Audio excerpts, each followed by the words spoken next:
பிதாவை உம்மை சோதரிக்கிறோம், துதிக்கிறோம் ராஜா. தேவாதி தேவனை உமக்கு நன்றி செலுத்துகிறோம். சர்வ வல்லமையுள்ள கர்த்தாவே, ஆண்டவரே உம்முடைய வார்த்தைக்காக ஜெபிக்கிறோம். உம்முடைய வார்த்தையை நீர் எங்களுக்கு பகிர்ந்து தரும்படியாக ஜெபிக்கிறோம். உம்முடைய வார்த்தையை கேட்டு ஒவ்வொரு உள்ளங்களிலும் ஆண்டவரே நீர் பேசும்படியாக ஜெபிக்கிறோம். சொல்லுகிறபடி சுவாமி, காதுள்ளவன் கேட்க கிடவன் என்று சொன்னபடி சுவாமி, ஆண்டவரே செவிகளை நீர் திறந்தருளும், இருதயங்களை நீர் திறந்தருளும், கண்களை நீர் திறந்தருளும் சுவாமி. ஆண்டவரே நீர் பேசும்படியாக கேட்கிறோம். ஆண்டவரே நானல்ல, என்னுடைய சுயம் அல்ல, நீர் பேச வேண்டும் என்று சொல்லி ஜெபிக்கிறேன். இயேசுவின் நாமத்தை ஜெபம் பண்ணிக்கிற பிதாவே, ஆமென், ஆமென், ஆமென். ஹல்லேலூயா. இந்த வசனம் உங்களுக்கு திரும்பவுமாக நான் ஞாபகப்படுத்துகிறேன். எங்களுக்கு அதாவது சபைக்கு கொடுக்கப்பட்டதான வாக்குத்தத்தம், நீ பயப்படாதே, உனக்கு வேண்டிய எல்லாவற்றையும் செய்வேன். நாங்கள் எல்லாரும் ஒருக்கா சொல்லுவோமா? நீ பயப்படாதே, உனக்கு வேண்டிய எல்லாவற்றையும் செய்வேன். ஆமென், ஆமென். நாங்கள் திரும்பமாக தேவனுடைய வார்த்தையிலே நாங்கள் அறிக்கையிடும்போது உண்மையாகவே அதிலே நாங்கள் விசுவாசிக்கிறோம். ஆண்டவர் அதன்படி எல்லாவற்றையும் செய்ய வல்லவராக இருக்கிறார். ஆமென். முதலாவதாக நாங்கள் இன்றைய நாட்களிலும் நாங்கள் ஒரு வார்த்தையை நாங்கள் கவனிப்போம். அதுக்கு முன்பாக நான் உங்களோடு ஒரு சில காரியங்களை குறித்து நான் உங்களுக்கு ஞாபகப்படுத்த விரும்புகிறேன். எல்லாருக்கும் தெரியும், எங்களுக்கு ஒரு மனசாட்சி என்று சொல்லி ஒன்று இருக்குது. மனசாட்சி என்று சொல்லி ஒன்று இருக்குது. அது நாங்கள் அந்த மனசாட்சியை குறித்து நாங்கள் கொஞ்சம் சிந்திப்போமா இருந்தால், அது என்ன மாதிரி, அதில் சில வழியில் பேட் திங்ஸும் இருக்குது, சில வழியில் நல்ல காரியங்களும் இருக்குது. இந்த மனசாட்சி சொல்லுகிறபடி தான் நாங்கள் எங்களுடைய வாழ்க்கையை நாங்கள் நடத்திட்டு போவோம். ஏதாவது ஒரு காரியத்துக்கு முக்கியமான காரியங்கள் எங்களுடைய வாழ்க்கையில் வருமாட்டால் நாங்கள் கொஞ்சம் யோசித்து அதை என்ன மாதிரி நாங்கள் ஹேண்டில் பண்ணணும்னு சொல்லி நாங்கள் யோசித்து நாங்கள் முடிவெடுப்போம். இதுக்கு மேலாகத்தான் எங்களுக்கு கொடுக்கப்பட்ட பரிசுத்த ஆவியானவர் சரியான மனசாட்சியில் எங்களை வழி நடத்துவார். ஹல்லேலூயா. நாங்கள் முதலாவதாக நாங்கள் ஒரு வசனத்தை நாங்கள் பார்ப்போம். அந்த வசனம் சொல்லுகிறது, ஆதியாகமத்திலே 3வது அதிகாரம் 18வது வசனம். Wir gucken heute über unser Gewissen. Wir haben alle ein Gewissen, wir müssen mal darauf mal ein bisschen Fokus legen, um zu gucken, was ist überhaupt Gewissen? Wie kann ich das, also wie wende ich das in meinem Leben an? Ich habe auch gute Gewissen und auch schlechte Gewissen, aber es gibt einen Geist Gottes, der in uns lebt, der uns dann auf den richtigen Gewissen uns irgendwie leitet. Auch wenn wir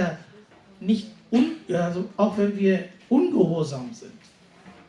Oft sind wir ungehorsam, aber dann trotzdem, wir geben uns hin, dass die Leitung, geistliche Leitung in uns reinkommt. ஆதியாகமத்திலே 3வது அதிகாரம் 18வது வசனத்தை வாசிக்கிறேன். 18வது 3 இது வேற இருக்குது. 3:18 பகலிலே குளிர்ச்சியான வேளையிலே என்று சொல்லி உனக்கு 8வது வசனம். பகலில் குளிர்ச்சியான வேளையிலே தோட்டத்தில் உலாவுகிற தேவனாகிய கர்த்தருடைய சத்தத்தை அவர்கள் கேட்டார்கள். அப்பொழுது ஆதாமும் அவன் மனைவியும் தேவனாகிய கர்த்தருடைய சந்நிதிக்கு விலகி தோட்டத்தின் விருட்சங்களுக்குள்ளே ஒளிந்து கொண்டார்கள். இந்த காரியத்தை நாங்கள் பார்ப்போம். இது எங்களுக்கு எல்லாருக்கும் நல்லா தெரிஞ்ச ஒரு காரியம் என்னவென்றால், ஆதாமும் ஏவாளும் பாவம் செய்த பிறகு தாங்கள் ஒளித்துக் கொள்ளுகிறோம். யாருக்கு முன்பாக? தேவனுக்கு முன்பாக தங்களை ஒளித்துக் கொள்ளுகிறோம். அவர்கள் ஒளித்துக் கொள்ளுகிறதுக்கு முதல் நடக்கிற காரியம், அவருடைய கண்கள் திறக்கப்படுகிறது, மாம்சமான கண்கள் திறக்கப்படுகிறது. இதற்கு பிறகு அவர்களுக்குள்ளே ஒரு பயம் உண்டாகிறது. அந்த பயம் உண்டாகிறது நிமித்தம் அவர்கள் தங்களை ஒளித்துக் கொள்கிறார்கள். ஆனால் ஆண்டவர் மனிதனையும் மனுஷியையும் உருவாக்கி அவர்களோட அந்த குளிர்மையான நேரத்திலே அவர்களிடத்தில் வந்து அவர்களை விசிட் பண்ணுறதுக்கு அவர் வர்றார். இது தொடர்ந்து நடந்து கொண்டிருந்த ஒரு காரியம். இதுக்குள்ள பிசாசு ஒரு காரியத்தை செய்துட்டு இது நிமித்தம் இவர்கள் பாவத்தில் விழுந்தார்கள். அது மாத்திரமல்ல, நாங்கள் இதில் முக்கியமாக கவனிக்க வேண்டிய வார்த்தை என்னவென்றால், அவர்கள் ஒளித்து கொண்டார்கள். அவர்கள் பிழை செய்திட்டர் என்று சொல்லி அவர்கள் நினைத்து அவர்களுக்கு அந்த அவர்களுக்கு உணர்த்தப்பட்டு அவருடைய மனச்சாட்சியிலே உணர்த்தப்பட்டு அவர்கள் ஒளித்து கொண்டார்கள். அவர்கள் ஒளித்து கொண்டு ஆண்டவர் கூப்பிடுகிறார், ஆதாமே நீ எங்கே இருக்கிறாய் என்று சொல்லி. இந்த ஒளித்துக் கொள்ளுகிறதுக்கு நான் என்னை ஒளித்துக் கொள்ள வேண்டும்? தேவனுக்கு முன்பாக, என்னை சிருஷ்டித்த தேவனுக்கு முன்பாக நான் என்னை ஒளித்துக் கொள்ளுவதென்றால் நான் ஏதோ ஒரு தவறு விட்டு விட்டேன். நான் எங்கேயோ ஒரு காரியத்தில் தவறிட்டேன். ஆண்டவர் கொடுத்த கட்டளைகளில் இருந்து நான் தவறிட்டேன். ஆண்டவருடைய விருப்பத்தின்படி நான் நடக்கவில்லை.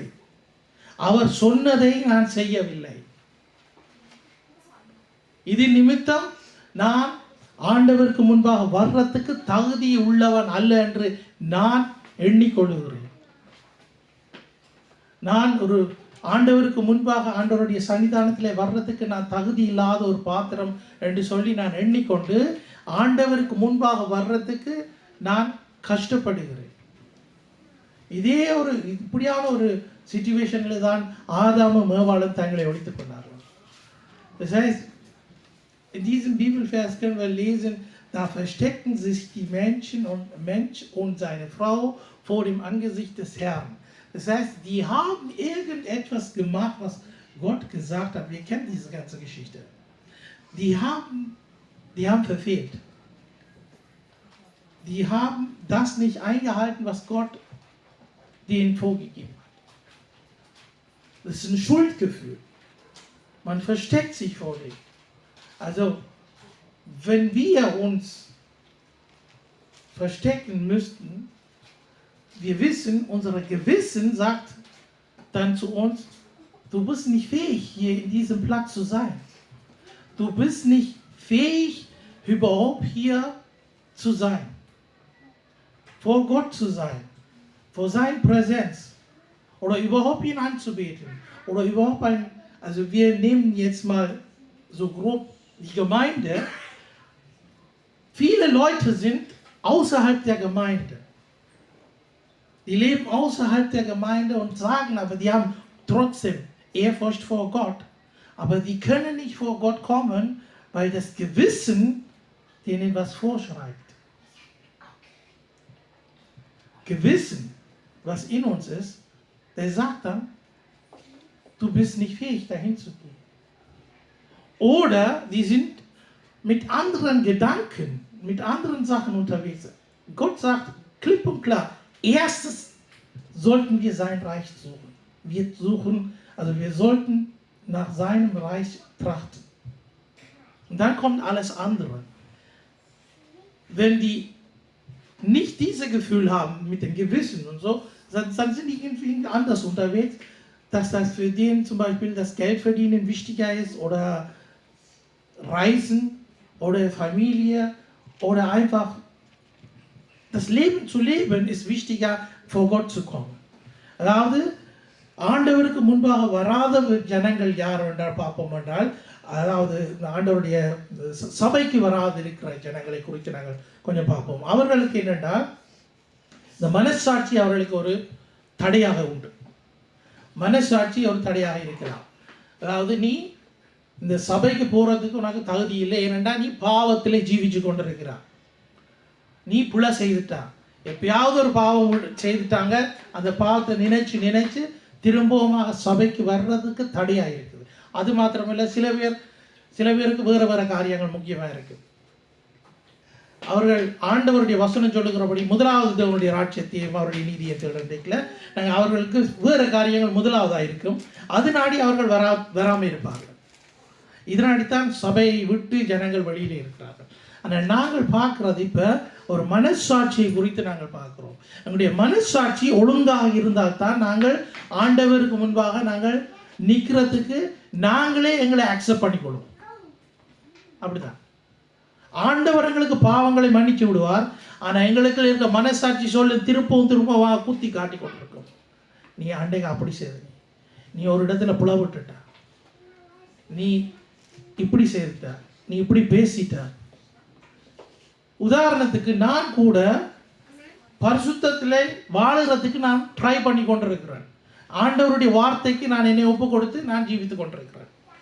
நான் ஏதாவது ஒரு பிழை விடுவேனா இருந்தால் என்னை அநேகர் மன்னிக்க மாட்டார்கள். ஏனென்றால் நான் ஆண்டவருடைய ஊழியத்தை செய்கிற ஒரு பாத்திரமாக இருக்கிறேன், நான் ஒரு மகனாக இருக்கிறேன். நான் ஏதாவது ஒரு பிழையை செய்வேனா இருந்தால் அதை அநேக பேர் மன்னிக்க மாட்டாங்க. ஆண்டவர் மன்னிச்சிடுவார், ஆண்டவர் மன்னிச்சிடுவார். இதே மாதிரி தான் நாங்கள் ஒவ்வொருத்தரும் நாங்கள் ஆண்டவருடைய சன்னிதானத்தை நாங்கள் தேடி தேடி நாங்கள் வருகிறோம். நாங்கள் ஏதாவது ஒரு இடத்துல நாங்கள் மிஸ் பண்ணிட்ட மாட்டோம். ஏதாவது ஒரு இடத்துல பிள்ளையாங்கடைய வாயிலிருந்து ஏதாவது ஒரு வாய்த்தை வந்துட்டு இல்லாட்டி நாங்கள் பிள்ளையா ஆக்ட் பண்ணிட்டோம் ஆண்டா, எங்களை தள்ளி வைக்கிறதுக்கு கிறிஸ்டியன்ஸே இருக்கிறாங்க, ரட்சிக்கப்பட்ட இருக்கிறாங்க, ஆண்டவரோட பிள்ளைகள் இருக்கிறாங்க. ஆனால் ஆண்டவர் மன்னித்திடுவார், ஆண்டவர் மன்னித்திடுவார். எங்களுடைய மனசாட்சியை நாங்கள் சரியான இடத்துக்கு கொண்டு போகணும். என்னென்று அதாவது சொல்ல போனால் வோக்கி டோக்கி உங்களுக்கு தெரியும். வோக்கி டோக்கினா இப்போ நாங்கள் எல்லோரும் ஸ்மார்ட் ஃபோன் வச்சுருக்கிறோம். உங்களோட நம்பர் என்னட்டே இருக்குமே இருந்தால் நான் உங்களுக்கு கால் பண்ணலாம், உங்களோட கதைக்கலாம் முடிவா. அதே மாதிரி நீங்களும் எனக்கு கால் பண்ணி கதைக்கலாம், ஒரு பிரச்சனையும் இல்லை. ஆனால் என் நம்பர் உங்களுக்கு தெரியாட்டி நீங்கள் எனக்கு கால் பண்ணிடலாம். அது விளங்குதா? அதாவது ஒரு சென்டர் ஒன்று வேணும், ஒரு எம்ஃபேங்கா ஒன்று வேணும். அதாவது ஒரு ரிசீவர் ஒரு ஆள் வேணும், மற்ற ஒரு ஆள் சென்ட் பண்ணுறதுக்கு ஒரு ஆள் வேணும் மெசேஜ். இப்போ எங்களுக்கு அது சர்வசாதாரணம். முந்தின காலத்தில் இப்படியான இதுகள் இருக்கே இல்லை. கோல் பண்ணுறதுக்கு நாங்கள் ஒரு இடத்துக்கு தான் போய் கோல் பண்ணுவோம். விளங்குதா? சிலோனில் நாங்கள் இருந்த முந்தின காலத்தில் 80ஆம் ஆண்டில் எனக்கு தெரியும், அங்கே எங்களோட ஊருக்கு எங்கேயாவது ஒரு வீட்டில் 2 வீட்டில் தான் அந்த டெலிஃபோன் இருக்கும். அந்த டெலிஃபோனில் அப்போ சொல்லுவேன்னா அவையில் ஏற்கனவே டெலிஃபோன் எடுத்து, இப்போ பப்பா எங்களுக்கு டெலிஃபோன் எடுக்கிறேன்னா டெலிஃபோன் எடுத்து சொல்லுவேன், நான் இத்தனை மணிக்கு இன்னொரு அரை மணி நேரத்துக்கு கூட டெலிஃபோன் எடுப்பேன்னா நாங்கள் அந்த இடத்துக்கு போவோம். அவையில் எங்களுக்கு யாரையாவது அனுப்பி விடுவினா, அவையில் வந்து எங்களுக்கு இந்த நியூஸை சொல்லுவினா, உங்களுக்கு கோல் வரப்போகுது, நீங்கள் கெதியாக வாங்கன்னு சொல்லி.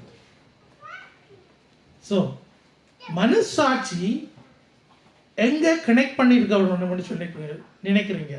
எங்களுடைய மனசாட்சி எங்கே கனெக்ட் பண்ணப்பட்டிருக்க வேண்டும்? சரியான பாதையில் நாங்கள் போகிறதுக்கு ஆவியானவரோடு எங்களுடைய மனசாட்சி கனெக்ட் பண்ணப்பட்டிருக்கோம். ஆவியானவரோடு எங்களுடைய மனசாட்சி கனெக்ட் பண்ணப்படும். நாங்கள் வளர்ந்து வரைக்கும் நாங்கள் அநேக காரியங்களை நாங்கள் அறிந்து படித்து கேட்டு நாங்கள் வருகிறோம். அதன்படி தான் எங்களுடைய மனசாட்சி சாய பார்க்கும். விளங்குதா நான் சொல்றது? அதன்படி எங்களுடைய மனசாட்சி சாய பார்க்கும். Das heißt, wir müssen eine Verbindung zu Gottes Geist haben, damit wir einen richtigen Gewissen uns bewegen können. Wenn wir zum Beispiel, wir nehmen an, eine Person, die nimmt jetzt mit 14, 15, nimmt der Herrn Jesus Christus an und kommt zum Gemeinde, und dann versucht er irgendwo in diese 14 Jahren, was der gelernt hat und wie der gelehrt wurde, seine Gewissen zu neigen, wo der hingehen kann mit seinem Leben.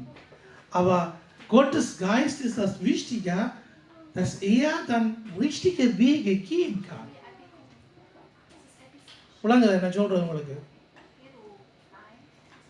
என்ன எல்லாரும் கொஞ்சம் சொல்ற விளங்குதானே? இல்லாட்டி கணக்கு கூட காய்ச்சி கொண்டிருக்கேன். அடுத்த வசனத்துக்கு போகலாம். அதாவது நாங்கள் பரிசுத்தாவியானவருடைய அவரோட நாங்கள் கனெக்ட் பண்ணப்பட்டிருக்கோம். எங்களுக்குள்ள இருக்கிற மனசாட்சி எங்கே இருக்குன்னு நாங்கள் கொஞ்சம் சிந்திச்சு பாருங்க. மனசாட்சி எங்கே இருக்குது? மூளைக்குள்ள இருக்கா? இருக்க சான்ஸ் இருக்கா? மூளைக்குள்ள இருக்கிறதுக்கு சான்ஸ் இருக்கா? கிட்னில இருக்குமா? மனம் என்றாலே எங்கே இருக்குது? காலுக்குள்ள இருக்குதா? நான் உங்களுக்கு கொஞ்ச நாளுக்கு முதல் நான் ஒரு இது மெசேஜ் ஒன்று கொடுத்தேன், இருதயத்தை பற்றி. இருதயத்தில் இருந்தால் எல்லாம் வெளிப்படுகிறது. இவங்களுடைய இருதயம் அதே மனம் என்று சொல்றதுக்கும் ஒரு நாங்கள் அப்படி சொல்லிட்டு போகலாம். அங்கே இருந்தால் எல்லா ஃபீலிங்கும் வருது. அழுகிறேன்றாலும் அங்கே இருந்து அந்த ஃபீலிங் வரும். கண்ணீர் எங்களுக்கு அந்த மனம் பாரமாக இருக்கிற நேரத்தில் மூளைக்கு கனெக்ஷன் கொடுக்கப்படுகிறது, மூளையிலேருந்து கண்ணுக்கு கனெக்ஷன் படப்படுகிறது. அதிலிருந்து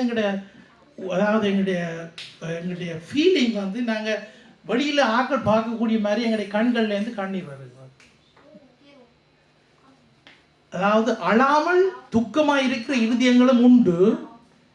ஆனால் அந்த துக்க இருதயத்தை தேவன் ஒருவரே காண்கிறவராயிருக்கிறார். என்னுடைய முகம் சிரிப்பினால் இருக்கலாம், என்னுடைய முகம் புன்னகையினால் நிறைந்திருக்கலாம், ஆனால் எனக்குள்ள இருக்கிறதான இந்த பாரங்கள் எல்லாம் தேவன் அறிகிறவராயிருக்கிறார். எங்களுடைய மனசாட்சியும் அதே மாதிரி சாய பார்க்கும். நாங்கள் எங்களுக்கு இப்போ நாங்கள் கிரங்காக இருந்தோம்னா எங்களுடைய மனமும் கிரங்காக தான் இருக்கும். அப்படியே ஒரு சோர்ந்த நிலையில் இருக்கும். அப்படியாக இருக்கிறது எங்களுடைய மனசாட்சியை நாங்கள் கொஞ்சம் கவனிக்க வேண்டும். மனசாட்சியை குறித்து நாங்கள் இப்போ பார்ப்போம். இதில் சொல்லப்பட்டது என்னென்று அவர்கள் ஒழித்து கொண்டார்களாம். இதோட நான் இதை கட் பண்ணுறேன். என்னென்னா இது வந்து தனியாக பழைய பாட்டில் உங்களுக்கு காட்டுற ஒரு வசனம். அடுத்த வசனம் நாங்கள் ரோமருக்கு போவோம்.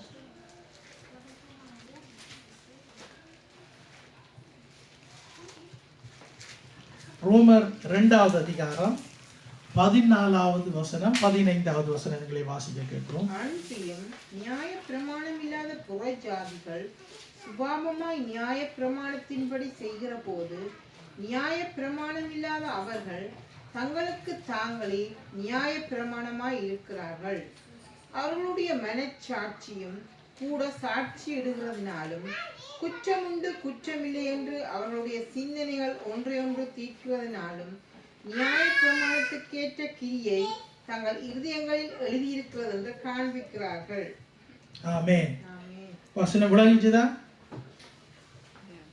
அதுல சொல்லப்படுகிறது என்னென்றால் நாங்களே நியாய பிரமாணங்களாய் இருக்கிறீர்கள். தங்களுக்கு தாங்கள் சொல்லி அதை வாசிங்க. தங்களுக்கு தாங்களே நியாய பிரமாணங்களாய் இருக்கிறார்கள். அவர்கள் மனசாட்சியும் கூட சாட்சி இடுகிறதினாலே. அப்ப பாருங்கள், அதுக்கு முதல் எழுதப்பட்ட வசனங்கள் என்ன? நியாய பிரமாணங்களின் படி செய்கிற போது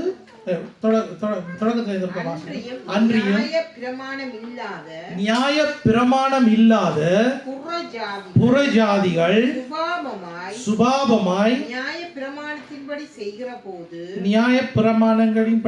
போது இப்ப ஸ்டாப் பண்ணுவோம். இந்த வசனத்தை நாங்க கொஞ்சம் பார்த்தோம், இப்ப வாசிச்சோம். அதாவது நியாய பிரமாணத்தை இல்லாத போது அவர்கள் சுபாவமாய் அப்படியே நடந்து கொண்டார்கள். அப்ப யார்? புறஜாதிகள்.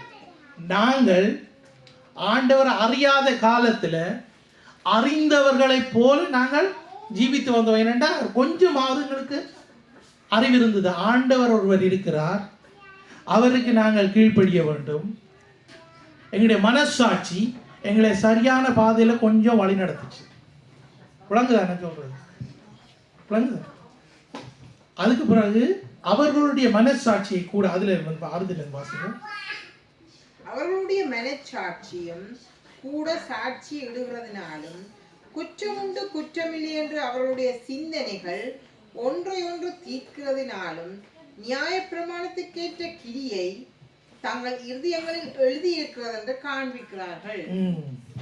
பாருங்கள், அப்ப புறஜாதிகள் அவர்கள் ஆண்டவர் அந்த நியாய பிரமாணத்தை அறியே இல்லை. ஆனாலும் அவர்கள் ஓரளவுக்கு தெரிஞ்ச அளவுக்கு அவர்கள் நடந்து போயினார்.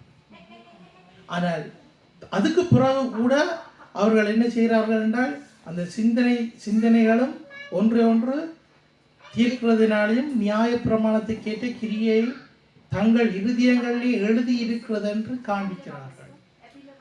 அதாவது சொல்ல போனா அதுக்கு பிறகு இன்னும் நாங்கள் கூட அறிஞ்சிருக்கிறோம், இன்னும் நாங்கள் கூட அறிகிறோம். என்ன முதல் வரைக்கும் என்ன ஆண்டவர் உங்களை நேசிக்கிறார், அவ்வளவுதான் எங்களுக்கு தெரியும். இயேசு எங்களுக்காக தன்னைத்தானே பலியாக கொடுத்தார், அவ்வளவுதான் தெரியும். ஆண்டவர்கிட்ட வர அதாவது சபைக்கு வர வசனங்கள் பேச நாங்கள் இன்னும் கூட எங்களுக்கு அதாவது எங்களுடைய மனது திறக்கப்படுகிறது, எங்களுடைய கண்கள் திறக்கப்படுகிறது, எங்களுடைய இருதயம் திறக்கப்படுகிறது தேவனுடைய வார்த்தைக்கு. அப்போ தேவனுடைய வார்த்தைக்கு எங்களுடைய இருதயம் திறக்கப்படுகிற நிமித்தம் நாங்கள் தேவனை என்ன மாதிரி ஏற்றுக்கொள்கிறோம் என்றால், எனக்கு என்னதான் நடந்தாலும் பரவாயில்லை, இயேசு என்னை கைவிட மாட்டார். ஹல்லேலூயா. எனக்கு என்னதான் நடந்தாலும் பரவாயில்லை, இயேசு என்னை கைவிட மாட்டார். இந்த வசனத்தை கொண்டு நாங்கள் இவ்வளவு காலம் நாங்கள் ஓடி வருகிறோம். இவ்வளவு காலம் எங்களுடைய வாழ்க்கையை நாங்கள் ஜீவித்து வருகிறோம். இவ்வளவு காலத்திலையும் ஆண்டவர் எங்களை சரியாக வழிநடத்தி வருகிறார். சில நேரங்களுக்கு எங்களுக்கு போட வேண்டிய ஊசி போடப்படுகிறது. கொரோனாக்கு போடுற ஊசியெல்லாம் சொல்ல இல்லை, எங்களுக்கு வசனங்களினால கொடுக்கிறதான ஊசி போடப்படுகிறது. அந்த ஊசியை நாங்கள் ஏற்றுக்கொண்டு நாங்கள் இன்னும் கொஞ்சம் உற்சாகமாக நாங்கள் ஓடி வருகிறோம். Halleluja. Das heißt, in diesem Bibelvers können wir genau lesen, die Nationen, also die Heiden, die haben ohne Gesetz haben die auch irgendwie schon nach dem Gewissen Gottes gelebt. Weil die diese Ehrfurcht vor Gott hatten, haben die dann versucht, irgendwo diesen Weg zu gehen, weil natürlich, man wird geboren und dann die Vorfahren, die erzählen dann einen, ja, es gibt einen Gott und dann Ehrfurcht vor Gott wird gelehrt und das Wort Gottes wird dann angenommen in deren Herzen und die Kinder wachsen damit auf.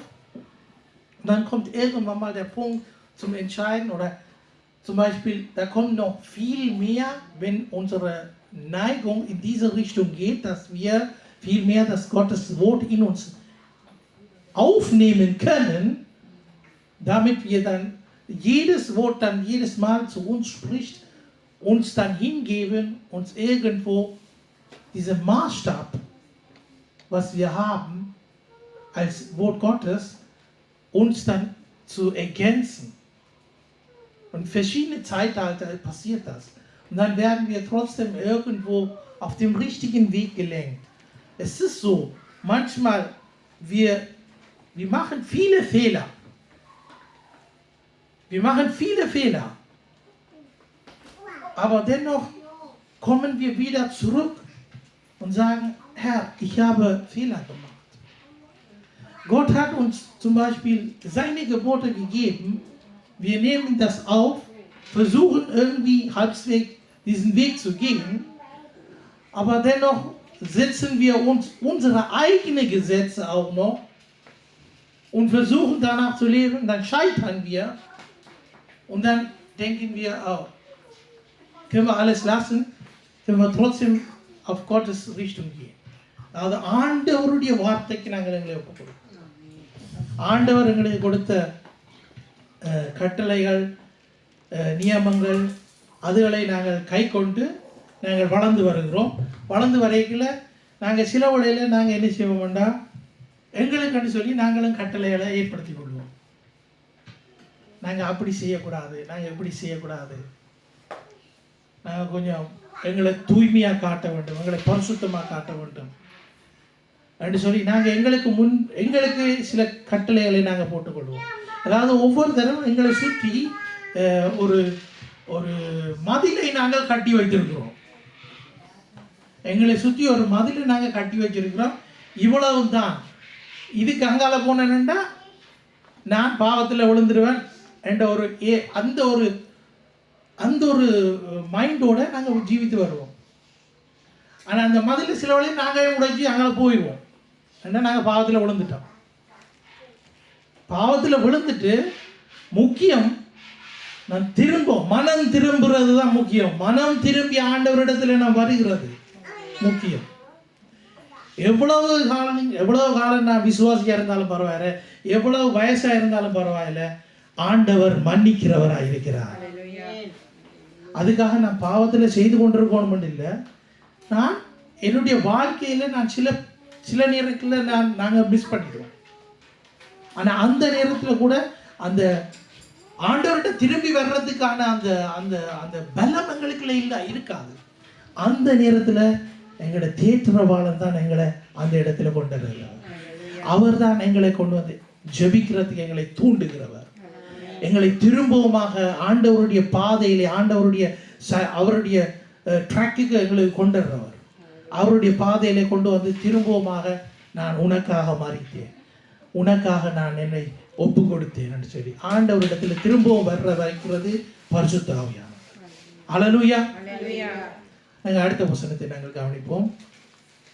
ரோமர் 13வது அதிகாரம் 5வது வசனம். ஆகையால் நீங்கள் கோபாக்கினை நிமித்தம் நிமித்தம் அல்ல, மனச்சாட்சியின் நிமித்தமும் கீழ்ப்படிய வேண்டும். அல்லேலூயா. மனசாட்சியின் நிமித்தமும் நாங்கள் கீழ்ப்படிய வேண்டுமா? கோபாக்கினை எங்கள் மீது வந்துட போதுன்னு சொல்லி நாங்கள் பயந்து நாங்கள் கீழ்ப்படிய கூடாது. மனசாட்சி நிமித்தமும் நாங்கள் கீழ்ப்படிய வேண்டும். எங்களுடைய மனசாட்சி நிமித்தம். அப்போ மனசாட்சி எங்களுக்கு இருக்கிறது, சில பேருக்கு அது இருக்குதுன்னே தெரியாது.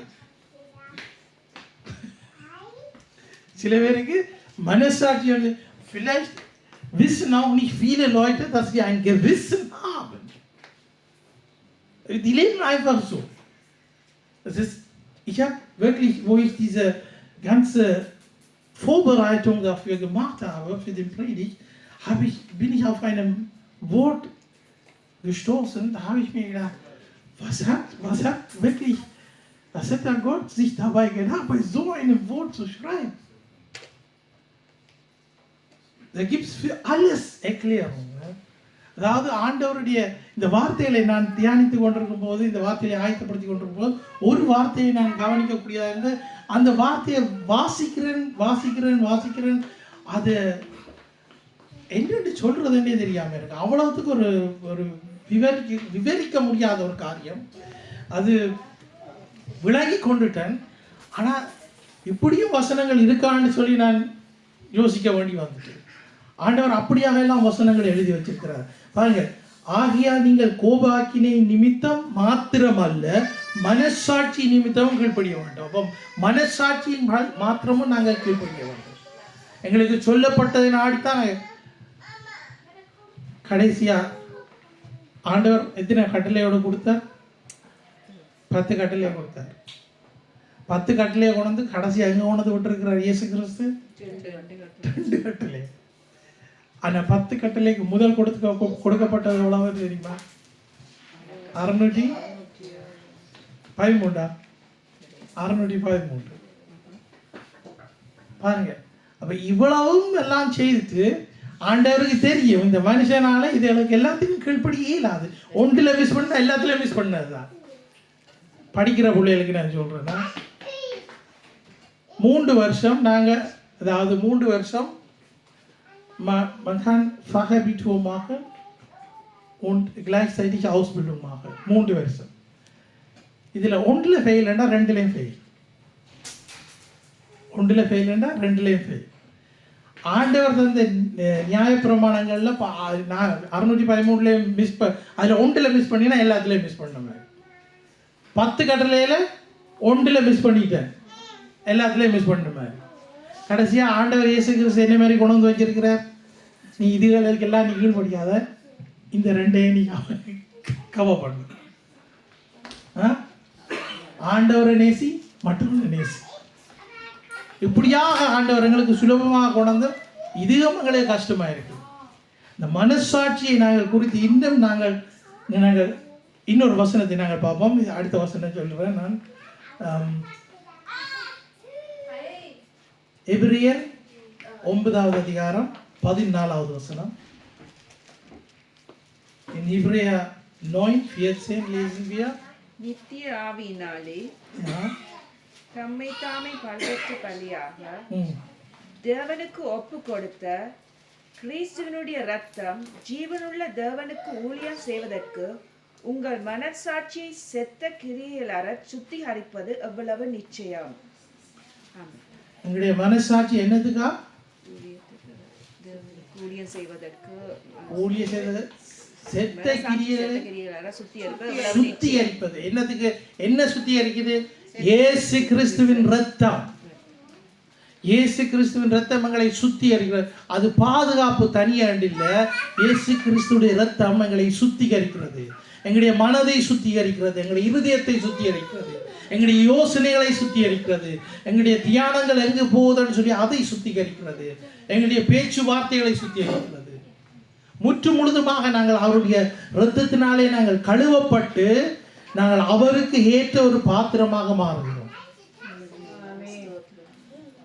பாருங்கள், இயேசு கிறிஸ்து கடைசியாக ராப்போஜனம் செய்யக்குள்ள என்ன செய்கிறாருண்டா, தண்ணி எடுத்து கொண்டு போய் பேதுரோட காலை கழுவிக்கல. பேதுரு சொல்லுவார், என்னுடைய காலை கழுவ வேண்டாம், நீர் அது செய்ய வேண்டாம். அப்போ பேதர் அப்போ இயேசு கிறிஸ்து அவருக்கு விளங்கப்படுத்துகிறேன், இப்படி தான் செய்யணும் வேண்டாம், அப்படி என்ன காலையும் தலையையும் கழுவ மட்டும் சொல்லி விளங்க. அப்போ பாருங்க, எங்களுடைய ஆண்டவருடைய ரத்தம் எங்களை ஃபுல்லாக கவர் பண்ணணும். எங்களுடைய ஃபுல்லாக கவர் பண்ணணும். தனியாக எங்களுடைய அதாவது எங்களுடைய ஆவி ஆத்மா சரீரம் முழுவதுமாக அவருடைய இரத்தத்தினாலே தோய்க்கப்பட வேண்டும். அப்படியான ஒரு லைஃபுக்குள்ளாக நாங்கள் கடந்து வர வேண்டும். நாங்கள் தொட்டும் தொடாததுமாக இருக்கக்கூடாது. எங்களுடைய ரட்சிப்பின் வாழ்க்கை தொட்டும் தொடாததுமாக இருக்கக்கூடாது. எங்களுடைய ரட்சிப்பின் எங்களுடைய ஜெப வாழ்க்கை இன்றைக்கு ஜெபிச்சுட்டு நாளைக்கு சரி அலுப்பாக இருக்குது, ஜெபிக்க தேவையில்லை. இன்றைக்கு வேதம் வாசிச்சுட்டு இன்றைக்கு எனக்கு டைம் இல்லை, நான் பிஸியாக இருக்கிறேன். எல்லாவற்றிலும் நாங்கள் ஆண்டவருக்கு முதல் இடத்தை நாங்கள் கொடுக்க வேண்டியதாக இருக்கிறோம். எல்லாத்துலேயும். அதுக்கு தான் சொல்கிறது, இந்த குளிர்மையான நேரத்தில், குளிர்மையான நேரம் எப்போ தெரியுமா இருக்கும்? அதிகாலையிலே குளிர்மையான நேரத்தில். அப்போ ஆண்டவர் எப்போ வந்திருக்கிறார்? அதிகாலையிலே ஆதாமை தேடி வந்திருக்கிறார். அப்போ அந்த குளிர்மையான நேரத்தில் ஆண்டவருடைய நேரம் அது. அந்த நேரத்தை நாங்கள் நாட வேண்டும். அந்த நேரத்தில் நாங்கள் ஒத்துக்கொண்டு படுக்கக்கூடாது. அந்த நேரத்தில் எழும்பி ஆண்டவரை நாங்கள் துதிக்கணும், ஆண்டவரை தேடணும், வேதத்தை வாசிக்கணும், தியானிக்கணும், ஆண்டவருடைய சன்னிதானத்தில் நாங்கள் காத்து இருக்க வேண்டும். அதில் தான் ஆண்டவர் எங்களை இன்னுமாய் பலப்படுத்த வல்லவராக இருக்கிறார். நாங்கள் இதுக்கு பிறகு பார்க்க போகிறோம். அடுத்ததாக நாங்கள் பார்க்க போகிறோம் என்னென்னா, எங்களுடைய நல்ல மனசாட்சியை குறித்து நாங்கள் பார்ப்போம். அப்போஸ்தலர் 24:16 நாங்கள் பார்ப்போம். Wir gucken jetzt in Apostelgeschichte 24:16 über unser gute Gewissen. Da steht geschrieben, darum übe ich mich auch alle Zeit in einem Gewissen ohne Anstoß zu haben vor Gott und den Menschen. Vor Gott und den Menschen. Das heißt, wenn ich Menschen, wie soll ich sagen, ich kann nicht sagen, ich hasse diesen Menschen, weil der so und so gemacht hat. Weil der Mensch ist Ebenbild Gottes. Da kann ich nicht sagen. Wenn ich das sage, dann habe ich ein Problem mit dem Schöpfer dieses Menschen. Dieses Gewissen, die redet dann in uns ein. Das kann ich nicht machen. Genauso, wenn ich jemanden verfluche über meinen Mund, also das ist auch, im Jakobusbrief steht geschrieben, du kannst nicht fluchen über einen Mensch und mit dem gleichen Mund kannst du den Herrn nicht loben. Steht geschrieben. Wir machen alle Fehler. Ich will keinem was vormachen. Wir machen alle Fehler. Umkehren und Vergebung bitten. Das ist der Schlüssel. Umkehren und also um Vergebung bitten. Wir sind alle nicht heilig. Wir versuchen heilig zu leben. Manche haben nur weiße Kleider an, weil die denken, damit fühle ich mich heilig. அதாவது நாங்கள் எல்லாரும் பரிசுத்தத்தை நாடுகிறவர்களாய், பரிசுத்தத்தை நாடி அதுக்காக நாங்கள் ஜீவிக்கிற ஆட்களாக இருப்போம். ஆனால் அதுக்காக நாங்கள் வெள்ளை ஷர்ட்டையும் வெள்ளை பேனையும் போட்டுட்டு வந்த அப்புறம் நாங்கள் பரிசுத்தத்தில் இருக்கிறோம்னு சொல்லிடலாம். பார்க்குறவர்கள் தான் இப்போ ஓ இவர் நல்லா பரிசுத்தமாக இருக்கிறாக்கம், அதில் பகுதி விடுறாக்களும் இருப்பினோம். ஆனால் அவர் எப்படியா இருந்துட்டு அவர் இப்போ நான் சொல்லலை நீங்கள் இப்போ வெள்ளை உடுப்பு போட வேணாம் அப்படின்னு சொல்லலை, அது நான் சொல்லலை. ஆனால் இப்படியாகவும் ஒரு சிலர் ஜீவித்து வருகிறார்கள். சரி, வெள்ளை உடுப்பு போடாதாக்களை விடுவோம். சில பேர் இந்த ஒரு என்ன பேர் ஒரு ஒரேஞ்ச் கலர் உடுப்பு போட்டுக்கொண்டு காவி உடுப்பு, அப்போ நான் சரியா சொன்னேன், காவி உடுப்பு அதுவும் போட்டிருக்கிறவே கனவேர் இருக்கணும். ஆனால் அந்த ட்ரெடிஷன் கூட இப்போ யூரோப்புக்கு வந்துட்டு தெரியுமா, அந்த ஹரே கிருஷ்ணான்னு சொல்லுவாங்க, அந்த இதுகளெல்லாம் இங்கே வந்துட்டு இப்போ யூரோப்பியன் அங்கே போய் ஊரில் போயிட்டு வரைக்கல இவன் வரைக்கல அந்த காவி உடுப்பு தான் இங்கே வந்துடுறாங்க.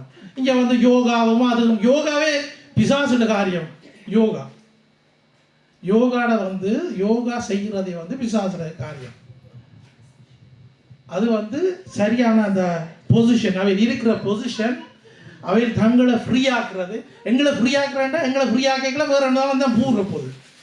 அப்போ பரிசுத்தாவியானவர் எங்களுக்குள்ள இருக்கல, பரிசுத்தாவியை நாங்கள் பிடிக்க வழியில் போகிறோம். அதுகளுக்கெல்லாம் விடக்கூடாது. எங்களை பிள்ளைகளுக்கும் ஒரு ஆளுக்கு யோகா செய்கிறதுக்கு பள்ளிக்கூடத்தில் வந்து நான் சொன்னேன், மாஸ்டருக்கு தெரியும் அவருக்கு எழுதி மெசேஜ் எழுதினேன், அவன் அந்த கோர்ஸுக்கு வர மாட்டான். கவனமாக இருக்கணும். எங்களுக்கு தெரியாமலே எங்களுடைய வீடுகளுக்குள்ளேயும் பிள்ளைகளோட மைண்டுகளுக்குள்ளால எல்லாம் ஒக்குல்ட்டு சாக்கணும், ஒக்குல்ட்டு சாக்கணும் அதுகளெல்லாம் வந்து நுழையுது. இது அப்போ தொடக்கம் வந்து கொண்டு தான் இருக்குது. கிண்டர் ப்ரோக்ராம், படங்கள், ஹேண்டியால் எல்லாம். ஆண்டவர் சொல்கிற உன்னுடைய இருதயமும் உன்னுடைய இருதயத்துக்கு கதவாக இருக்கிறது கண்ணும் காதும் முக்கியமாக. மற்ற நாங்கள் பேசுகிறோம் எங்களுடைய கண்ணுக்குள்ள நாங்கள் பார்த்து நாங்கள் அதை ரிப்பீட் பண்ணிக்கல. எங்களுடைய வாய் பேசுகிற அந்த அழுக்குகள் என்னை ஆவியிலே அழுக்காக்குறது. மாம்சத்திலே நான் நல்ல ஸ்டெடியாக நல்லா சாப்பிட்டு நல்லா ஸ்ட்ராங்காக இருக்கு. ஆனால் ஆவியிலே நான் அழுக்காக இருக்கிறேன். கேட்கிறவைகள், பார்க்கிறவைகள், நான் பேசுகிறவைகள். அப்போ நான் என்னத்தை கேட்கணும்? ஆண்டவர்கிட்ட வார்த்தையை கேட்கணும், ஆண்டவர்கிட்ட வார்த்தையை நான் தியானிக்கணும், ஆண்டவர்கிட்ட வார்த்தையை நான் பேசணும். ஆண்டவர்கிட்ட வார்த்தையை நான் தியானிக்கிறேன்டா நான் பார்க்கத்தான் வேணும். Das heißt, ich muss Gottes Wort hören, sehen und aussprechen. Damit kann ich mich reinigen. Damit kann ich reinhalten. Aber wenn ich okkulte Sachen, was hier auf dieser Welt ist, wenn ich mir das angucke, ach, das ist nicht so schlimm. Alles ist nicht so schlimm. Wir lassen nur eine kleine Tür in unserem Herzen auf. Wir machen diese Tür auf. Und dann, ein halbes Jahr später, werden wir diese Frucht dafür ernten. Wir machen diese Tür auf. Wir müssen auch schließen diese Tür. Heiliger Geist kann dir helfen dabei, aber der kann die dir nicht selber schließen. Wir müssen diese Tür selber schließen. Alles, wir gucken viele Sachen. Unsere Augen, அதாவது வசனம் ஒன்று இருக்குது, எங்களுடைய வார்த்தை, எங்களுடைய கண்கள் கண்டு வந்து அது கண்களால் நீ பார்த்து நீ மீடவா போகிற இல்லை, அது இன்னும் பார்த்து கொண்டே இருக்கும். அதே மாதிரி காதால நீ கேட்டு நீ கலைக்க போற இல்லை, அது கேட்டுக்கொண்டே இருக்கும். வாயால நான் பேசி மற்றாக்களை நான் பேசி நான் அதில் நான் பெருசாக தானே போகிறேன், அது பேசிக்கொண்டே இருக்கும்.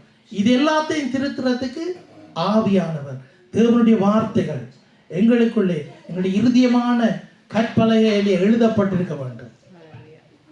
அப்போ தான் நாங்கள் சரியான பாதையில் போய் கொண்டிருக்கோம். இப்போ பாருங்க, இதில் வாசிங்க.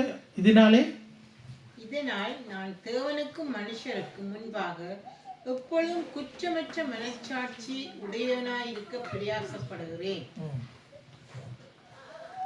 அப்ப எதனாலேன்னு பார்ப்போமா? அடுத்த அதுக்கு முதல்ல இருக்கிற வசனத்தை வாசிங்க பார்ப்போம். எதனாலேன்னு பார்ப்போம். நீதிமான்களும் அநீதிமான்களுமாகிய மரித்தோர் உயிர்த்தெழுந்திருப்பது உண்டென்று இவர்கள் தேவனிடத்தில் நம்பிக்கை கொண்டிருக்கிறது போல நானும் நம்பிக்கை கொண்டிருக்கிறேன். நம்பிக்கை கொண்டிருக்கிறோம். என்னத்துல? ஆண்டவர்ல நாங்க நம்பிக்கை கொண்டிருக்கிறோம். ஆண்டவர்ல நாங்க நம்பிக்கை கொண்டிருக்கிறத அடுத்தான் அதில் எழுதப்பட்டிருக்கிறது, முன்பாக எப்பொழுதும் குற்றமற்ற மனசாட்சி உண்டாயிருக்க பிரயாசப்படுது. தேவனுக்கு முன்பாகவும் மனுஷனுக்கு முன்பாகவும் மனசாட்சி, எங்களுடைய மனசாட்சி ஒழுங்கா இருக்க வேண்டும். இப்போ நாங்கள் சொல்லுவோம், பாவத்தில் பெரிய பாவம் என்ன? பாவத்தில் பெரிய பாவம் என்ன? ஒவ்வொருத்தருக்கும் ஒவ்வொரு ஞாபகங்கள் வரலாம், ஒவ்வொரு இதுகள் வரலாம். எல்லாம் பாவம், எல்லாம் பாவம். இப்போ நான் பக்கத்தில் இருக்கிறவனுக்கு எனக்கு அவரை பிடிக்காட்டிக்கு அவரை திட்டினாலும் பாவம். சரி, திட்டாம நான் ஒரு கொஞ்சம் போய் மற்றவருக்கு இவரை பற்றி சொன்னாலும் பாவம். விளங்குதா? அப்போ கணக்கு இப்போ பாவங்க wir müssen wirklich mal uns jedes Mal wirklich mal angucken, was für Blödsinn wir machen. In was für ein Blödsinn wir leben manchmal. Wir versuchen da irgendwie alles richtig zu machen, machen wir alles falsch. Ohne Gottes Wort kann keiner mich richten. அதாவது எனக்கும் பேசுறது ஆண்டவரோட வார்த்தை, உங்களுக்கும் பேசுறது ஆண்டவரோட வார்த்தை தான். நானும் திருந்து தாமோன்னு, நீங்களும் திருந்து தாமோ. ஆனால் ஆண்டவர் கொடுக்குற வார்த்தையில நாங்கள் சாய்ந்து அதில் நாங்கள் நம்பிக்கையா இருப்போம்டா, அவர்களே நம்பிக்கையை விசுவாசத்தை வைப்போமா இருந்தால் நாங்கள் பிழைப்போம். ஹல்லேலூயா. அடுத்த வசனத்தை பார்ப்போம். சங்கீத புஸ்தகம் 40வது அதிகாரம் தமிழ்ல 12-13 வாசிங்க. இது என்னண்டு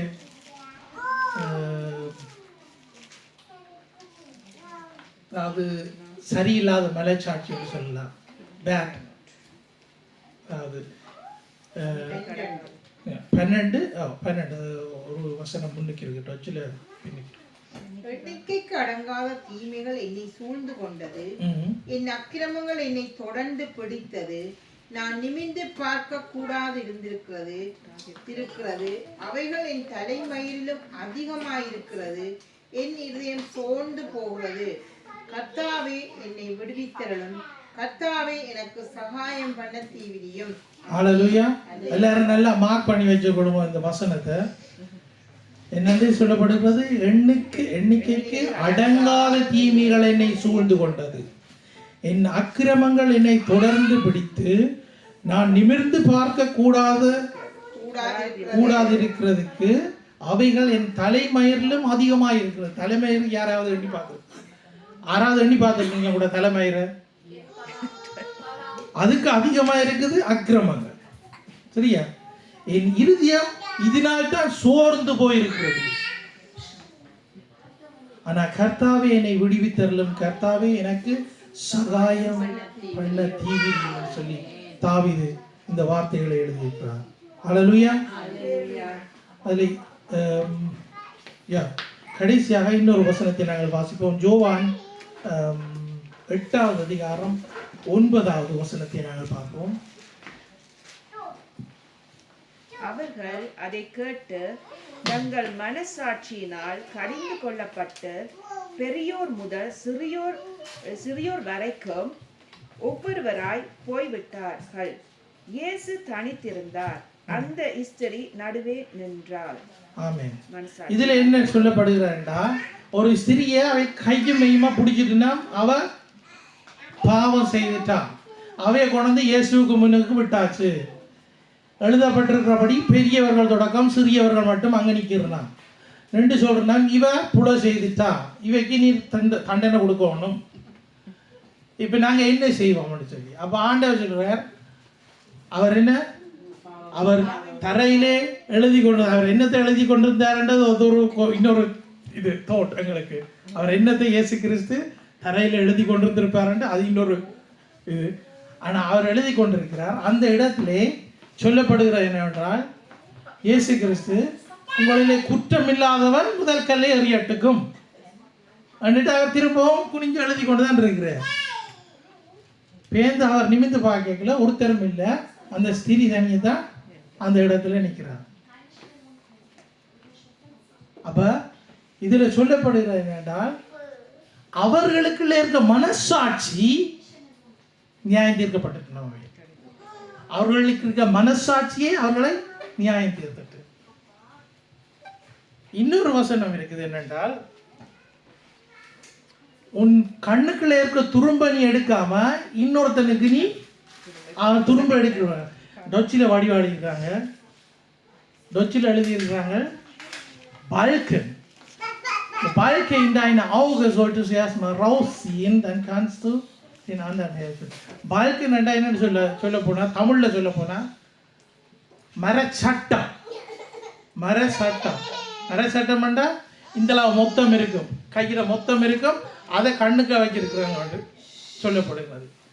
அப்போ இவ்வளவு கூட இதாக எழுதப்பட்டிருக்காரு பாருங்க. இப்போ பாருங்கள், சொல்லப்பட்டிருக்க என்ன, எங்களோட மனசாட்சி அதை குறித்து நாங்கள்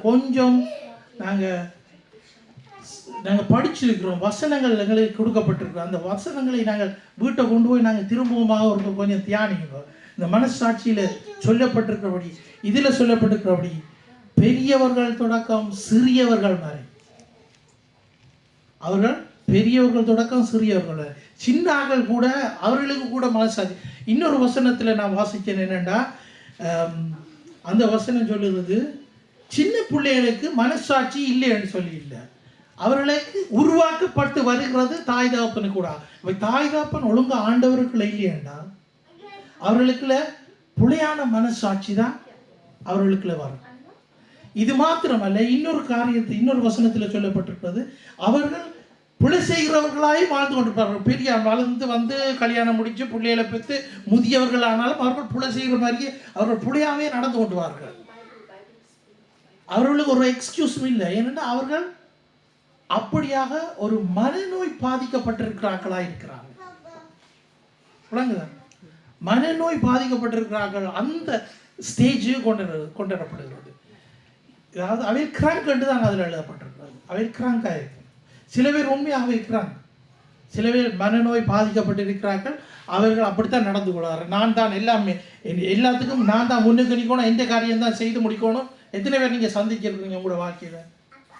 கன பேரை சந்திச்சிருப்பீங்க. என்ன நான் தான் முன்னுக்கு, எனக்கு பின்னுக்கு வந்தால் பரவாயில்ல, நான் தான் எல்லாம் முன்னுக்கு போகணும், இந்த அடி பண்ணுறதுக்கு நான் தான் முன்னுக்கு போய் அடியை பண்ணணும் எல்லாத்துக்கும். அப்படியான ஆங்களும் இருக்கிறோம். ஆனால் அந்த மனசாட்சியை குறித்து நாங்கள் கொஞ்சம் வார்த்தைகளை நாங்கள் பார்த்தோம். இதை குறித்து நீங்கள் கொஞ்சம் ஆழமாக ஆண்டவரிடத்தில் இந்த வார்த்தைகளை திரும்பவுமாக நீங்கள் வாசித்து அதிலிருந்து இன்னுமாக ஆண்டவர் கொடுக்கிற வெளிப்படுத்தலை பெற்றுக்கொள்ளுங்க. நாங்கள் இந்த நேரத்தில் எழுந்து நின்று ஜெபம் செய்வோம். ஆண்டவர் எங்களுடைய மனசாட்சிகளை அவருக்கு நேராக நாங்கள் கொண்டு போவோம். ஹல்லேலூயா. எங்களுடைய மனசாட்சிகளை நாங்கள் ஆண்டவர் எங்களை எப்படியெல்லாம் மனசாட்சி இருக்குது என்று சொல்லி ஆண்டவர் எங்களை சரியான பாதையில் வழி நடத்தட்டும். இந்த மனசாட்சியின்படி நாங்கள் ஆண்டவருடைய வார்த்தைக்கு நாங்கள் கீழ்ப்படிய வேண்டும். அவர்களே நம்பிக்கை வைக்க வேண்டும். அவர்களே நம்பிக்கை வச்சு நாங்கள் அவர்கிட்ட போய் சேர்றதுக்கு நாங்கள் எங்களை ஆயத்தப்படுத்திக் கொள்வோம். நாங்கள் ஜெபம் செய்வோம். பரிசுத்தமுள்ள பிதாவே, உம்மை ஸ்தோத்திரிக்கிறோம், துதிக்கிறோம். ராஜா தேவாதி தேவனை உமக்கு நன்றி செலுத்துகிறோம். கர்த்தாவே, ஆண்டவரே, நீர் உம்முடைய வார்த்தை கூட எங்களோடு நீர் பேசினதுக்காக உமக்கு நன்றி செலுத்துகிறோம். ஆண்டவரே, உம்முடைய வார்த்தைகளை நீர் எங்களுக்கு தந்து எங்களை சரியான பாதையிலே நீர் தாமே எங்களை திருப்புகிறதுக்காக நன்றி செலுத்துகிறோம். நீர் எங்களை வழிநடத்தும். ஆண்டவரே, எங்களை சரிப்படுத்தும். ஆண்டவரே, நாங்கள் எங்கெங்கெல்லாம் பிழை விட்டிருந்தோமோ ராஜா, ஆண்டவரே, அந்த இடங்களில் எங்களை திருத்தும்படியாய் கேட்கிறோம் சுவாமி. ஆண்டவரே, நாங்கள் தெரிந்தும் தெரியாமலும் அறிந்தும் அறியாமலும் செய்த பாவங்களை நீர் எங்களுக்கு மன்னித்தருளும் சுவாமி. ஆண்டவரே, எங்களை மன்னித்து ஆண்டவரே உம்முடைய பரிசுத்த திரு இரத்தத்தினாலே எங்களை கழுவி சுத்திகரியும். ஆண்டவரே கர்த்தாவே, உம்முடைய கரத்திலே எங்களை முற்று முழுதுமாக ஒப்பு கொடுத்து ஜெபிக்கிறோம். ஆண்டவரை எங்களை பொறுப்படுத்த வழி நடத்தியறலும்.